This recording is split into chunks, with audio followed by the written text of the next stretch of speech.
ഫ്ലിപ്കാർട്ടിനെ കബളിപ്പിച്ചുള്ള തട്ടിപ്പിൽ ഒളിവിൽ കഴിയുന്ന പ്രതികൾക്കായി അന്വേഷണം ഊർജിതമാക്കി സൈബർ പോലീസ്. 4 ഡെലിവറി ഹബിൻ ചാർജുമാർക്കെതിരെയാണ് ആലുവ സൈബർ പോലീസ് കേസെടുത്തിട്ടുള്ളത്. സംഘടിതമായ തട്ടിപ്പ് നടന്നത് മാസങ്ങൾ നീണ്ട ആസൂത്രണത്തിന് ശേഷമാണെന്നാണ് പോലീസ് കണ്ടെത്തിയിട്ടുള്ളത്.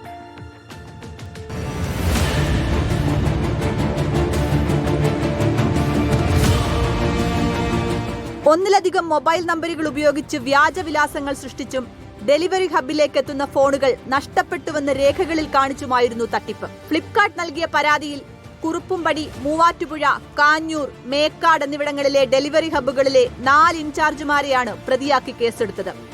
പ്രതികളെ കണ്ടെത്താനുള്ള ശ്രമം നടത്തിയെങ്കിലും ഇവർ ഒളിവിലാണെന്ന വിവരമാണ് സൈബർ പോലീസിന് ലഭിച്ചിരിക്കുന്നത്. 4 പേരുടെയും മൊബൈൽ ഫോണുകൾ സ്വിച്ച്ഡ് ഓഫ് ആണ്. മാസങ്ങൾ നീണ്ട ആസൂത്രണത്തിനൊടുവിൽ സംഘടിതമായ തട്ടിപ്പാണ് നടന്നതെന്നാണ് പോലീസ് കണ്ടെത്തൽ.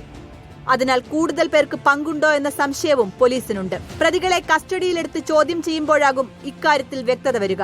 കഴിഞ്ഞ ഓഗസ്റ്റ് മുതൽ ഒക്ടോബർ വരെയുള്ള കാലയളവിലാണ് തട്ടിപ്പ് നടന്നത്. 332 മൊബൈൽ ഫോണുകളാണ് പ്രതികൾ കൈക്കലാക്കിയത്. ഐഫോൺ, സാംസങ് ഗാലക്സി അടക്കമുള്ള ഏറ്റവും വില കൂടിയ മൊബൈലുകളാണ് പ്രതികൾ തട്ടിയെടുത്തത്. റിപ്പോർട്ടർ, കൊച്ചി.